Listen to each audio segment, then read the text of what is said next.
Estamos de volta com o programa Em Discussão de hoje, falando sobre as leis e os direitos trabalhistas com o Dr. Rodrigo Dalboni.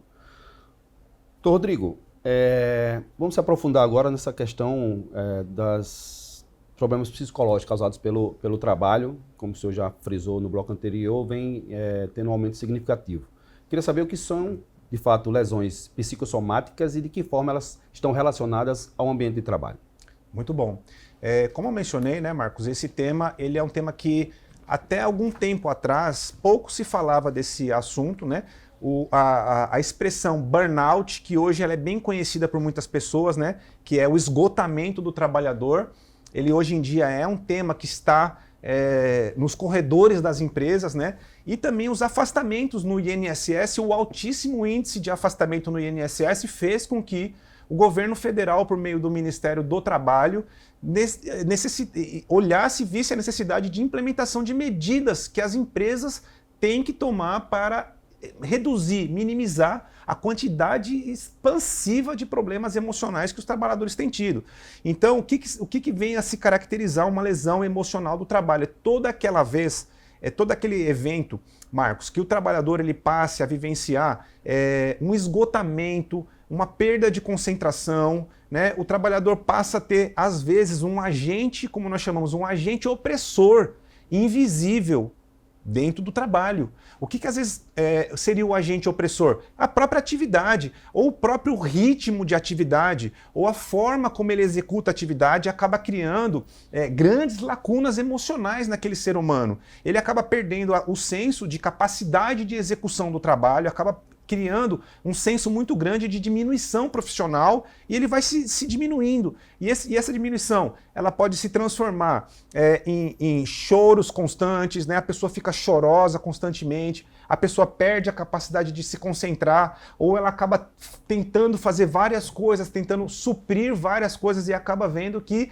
na verdade, ela não consegue realizar atividades. Então não é porque ela perdeu a capacidade, mas sim porque o ambiente do trabalho, a ambiência e o tipo do trabalho que aquele ser está desenvolvendo, criou nele lacunas emocionais muito grandes. E como eu mencionei, cabe atualmente às empresas a implementação de programas para combate de lesões psicossomáticas, psicossociais no trabalhador, né? Então seriam o quê? Diálogos com a equipe, né? O psicólogo agora ele tem que estar mapeando os riscos do trabalho, né? Isso é algo até estranho a falar, peraí, como num escritório, num ambiente de escritório, em que aqui ninguém pega em máquina, ninguém pega uma serra, que risco que tem aqui dentro?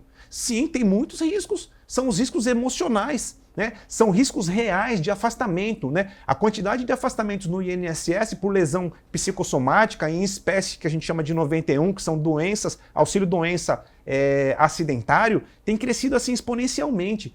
Então, o trabalhador e também cabe a alguém da equipe, normalmente um coordenador, um chefe, de ter a capacidade de identificar naquele trabalhador alguns traços de que ele está tendo problemas emocionais, né? Um choro constante, a pessoa fica sempre se atrasa, a pessoa falta constantemente. Às vezes a questão não está relacionada com aquela pessoa, mas sim com o trabalho. Então cabe ao empregador criar metodologias, programas e também a discussão interna em comissões de prevenção de acidente, que é a CIPA do trabalhador.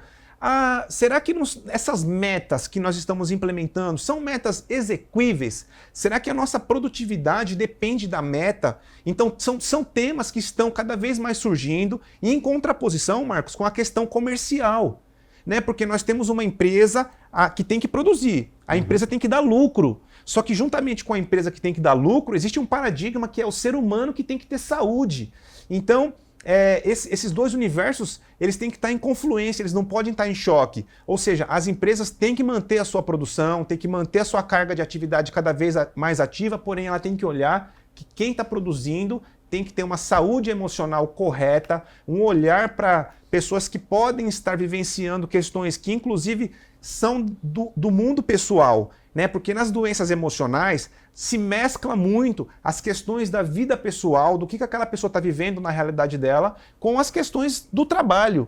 Então cabe ao empregador também ter uma capacidade identificativa, de identificar o problema e ter diálogos onde o trabalhador consiga se expor, né? E o empregador ou algum preposto do empregador consiga ter uma escuta ativa, e onde ele possa direcionar melhor. Inclusive, Marcos, o número de suicídios de trabalhadores é muito grande.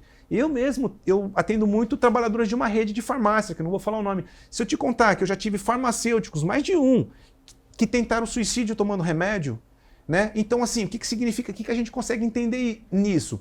De que algo tem que ser mudado, né? Por isso que a NR1, a norma regulamentadora número 1, ela tá para fazer com que todas as empresas, viu, Marcos? Não é só empresas, são todos os empregadores, inclusive empregadores do ramo público, né? Empresas públicas, empresas de iniciativa privada e pública têm que implementar medidas de observação e de implementação dos programas de defesa da qualidade da vida emocional do trabalhador. Doutor Rodrigo, como é que a lei protege o trabalhador que sofre adoecimento mental causado pelo trabalho e, em casos de burnout e depressão, o afastamento, o auxílio INSS são garantidos? Não, infelizmente não são garantidos, Marcos. Não são garantidos. A nossa legislação ainda ela é muito precária nesse universo das doenças emocionais, né? Muitas vezes uma doença emocional do trabalho, quando ela chega para um perito do INSS, ela não é codificada como uma doença do trabalho, né? Ela é codificada como uma doença normal, que nós chamamos uma doença, um problema emocional normal.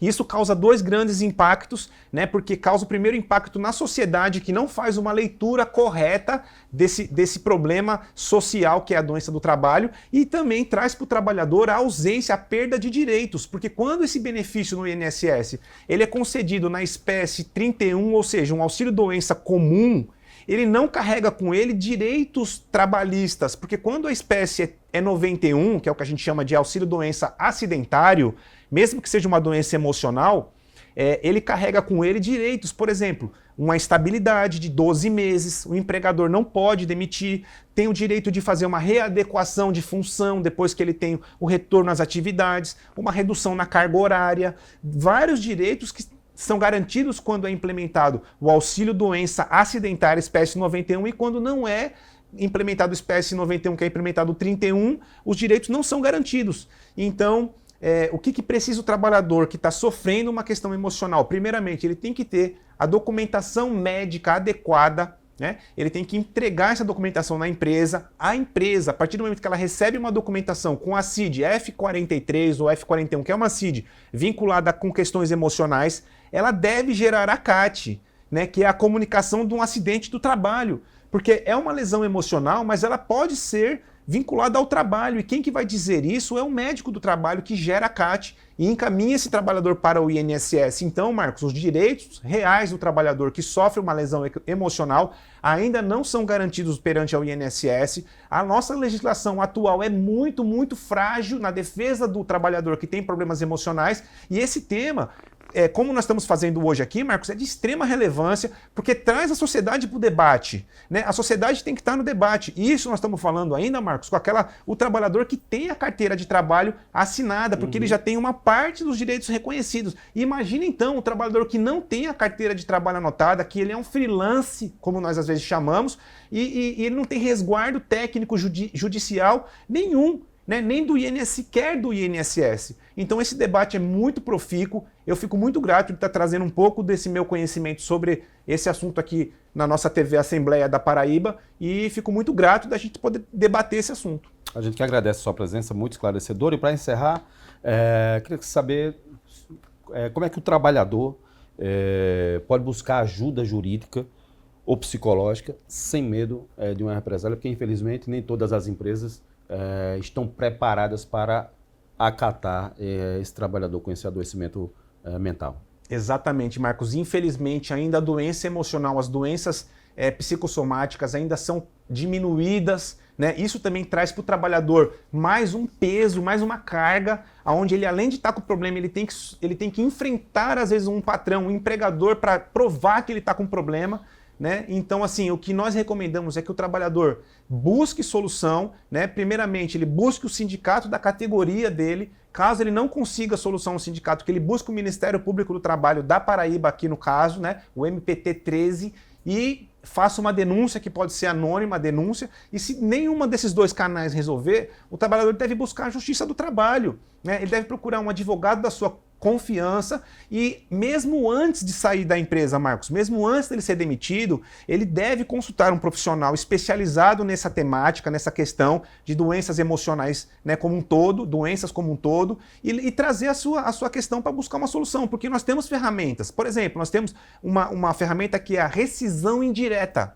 O que é a rescisão indireta? É quando o trabalho ou quando as circunstâncias do trabalho estão causando problemas para o trabalhador e é ele que demite a empresa. É como se o trabalhador demitisse a empresa motivadamente. Então nós temos ferramentas, o trabalhador não está desamparado no Brasil, né? O trabalhador que não tem carteira assinada segue a mesma regra, procure o sindicato, procure o Ministério Público do Trabalho e mesmo sem a carteira de trabalho anotada, você deve procurar um advogado da sua confiança caso o sindicato e o Ministério Público não resolva. Porque um advogado pode ingressar com uma reclamação, reconhecer que você foi, na verdade, um empregado e buscar os seus direitos em razão desse problema, dessa questão de saúde que, infelizmente, o trabalhador acaba vivenciando. Doutor Rodrigo, muito obrigado pela sua esclarecedora entrevista, pela sua presença. E o nosso telespectador que está em casa e ficou com alguma dúvida ainda, como é que ele acha nas redes sociais? Se pode entrar em contato com o senhor para esclarecer mais alguma dúvida? Nós temos os canais da internet, né, do meu escritório, meu canal pessoal, e nós estamos à disposição, né, para esclarecimento, para conversar, para esclarecer, e em especial para o trabalhador entender que ele não está desamparado, o trabalhador não está sozinho. Muito obrigado. Eu que agradeço mais uma vez. E mais do que leis, os direitos trabalhistas são um instrumento de dignidade e equilíbrio. Entender, prevenir e respeitar esses direitos é garantir um ambiente de trabalho mais humano, justo e saudável. Para o trabalhador, para as empresas e para a sociedade. Nós ficamos por aqui. A TV Assembleia agradece a sua participação, a sua audiência. Obrigado a você que nos acompanha pelo canal 8.2 da TV Aberta e a você também que nos acompanha pelas redes sociais. Um abraço e até o próximo programa.